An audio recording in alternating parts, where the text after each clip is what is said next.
میرے بھی چھوٹے سے بچے ہیں، جب وہ جیل کی سلاخوں کے سامنے آ کر آنسو بہاتے تھے تو دل پر چھریاں چلتی تھی۔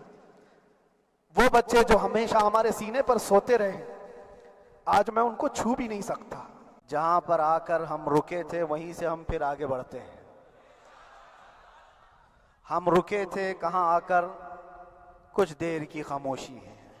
السلام علیکم ورحمۃ اللہ تعالی وبرکاتہ۔ دوستو، آپ کی اسکرین پر ایک ویڈیو مینشن میں کرنے والا ہوں، آپ اس کو بغور دیکھیں اور سماعت فرمائیں۔ مفتی سلمان اظہری صاحب قبلہ نے کل جمعے کے خطبے میں کیا کیا باتیں کہیں، جب وہ جیل میں تھے اس وقت آپ سے کن کن لوگوں نے ملاقاتیں کی، کس انداز میں کی، وہ تمام کچھ آپ نے بیان کیا ہے۔ پہلے آپ ویڈیو کو دیکھیں، اس کے بعد میں آپ سے بات کرتا ہوں۔ برادران ملت اسلامی، السلام علیکم ورحمۃ اللہ وبرکاتہ۔ وعلیکم السلام ورحمۃ اللہ وبرکاتہ۔ الحمد للہ الحنان المنان الذي خلق الانسان وعلمه البيان، والصلاة والسلام على رسوله سید الانس والجان وعلى آلہ واصحابہ ذوی الخیر والاحسان، اما بعد فاعوذ باللہ من الشیطان الرجیم، بسم اللہ الرحمن الرحیم۔ وقل جاء الحق وزهق الباطل ان الباطل كان زهوقا، صدق اللہ مولانا العظیم۔ بارگاہ رسالت معاب صلی اللہ علیہ وسلم میں درود پاک کا ہدیہ صلی اللہ علی النبی الامی وآلہ صلی اللہ تعالی علیہ وسلم، صلاۃ و سلام علیک یا رسول اللہ صلی اللہ علیہ وسلم وآلہ واصحابہ الکرام ابنی الکریم وبارک وسلم صلاۃ دائمۃ سرمدا ابدا۔ عزیزان گرامی وقار، میں یہ چاہتا ہوں جہاں پر آ کر ہم رکے تھے وہیں سے ہم پھر آگے بڑھتے ہیں۔ ہم رکے تھے کہاں آ کر، کچھ دیر کی خاموشی ہے، اس کے بعد ہم آگے بڑھتے ہیں۔ اس لیے کہ مجھے کوئی شعر اب یاد کرانے کی ضرورت نہیں، اور نہ ہی کسی کے سامنے کچھ بولنے کی ضرورت ہے۔ حالات تو ایسے تھے کہ جو نان مسلم تھے وہ بھی ہمیں جیل میں دیکھ کر یہی کہتے تھے کہ آپ ہی نے کہا یہ فلاں بات۔ ہم نے کہا اللہ تبارک و تعالیٰ نے تم کو بھی یاد کرا دیا۔ میرے عزیزو، ستیزہ کار رہا ہے ازل سے تا امروز، شرار ابو لہبی سے چراغ مصطفیٰ بھی۔ بے شک۔ یہ آج کل کے معاملات نہیں، ابتدا سے حق اور باطل کے معرکے ہوتے رہے۔ لیکن ایک بات میں آپ سب کو بتانا چاہتا ہوں، مظفر کو مقید نہ سمجھ اے سیاد۔ سیدنا مظفر حسین کچھوچوی رحمت اللہ تعالیٰ علیہ جیل گئے تھے، قید میں تھے، تب انہوں نے یہ شعر کہا تھا کہ مظفر کو مقید نہ سمجھ اے سیاد، میری یہ اسیری بھی سنت آبائی ہے۔ سبحان اللہ۔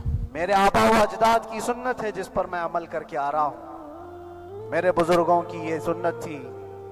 بہرحال جن کو جس راستے سے مجھے گزارنا تھا، لوگوں کے دلوں میں یہ ٹھنڈک تھی شاید کہ زبان بند کر کے چند دنوں کے لیے قید کر دیا جائے، مگر میرا عقیدہ یہ تھا کہ اللہ تبارک و تعالی جب تک چاہے کہ کوئی اس کے لیے پابندی نہیں لگا سکتا۔